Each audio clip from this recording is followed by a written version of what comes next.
serves as a guide to all of us ngayon kung patapos na ang taon.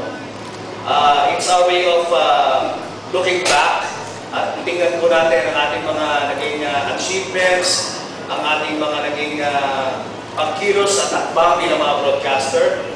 At ito po ay nagpapatunay lamang na kapag tama ang inyong ginagawa, kayo po ay sinusuportahan ng taong bayan. At higit sa lahat, ako po ay labis na natutuwa sapagkat hindi po mga ordinaryong tao ang bumoto sa atin, kundi sila po ay mga taong kapiling natin araw-araw.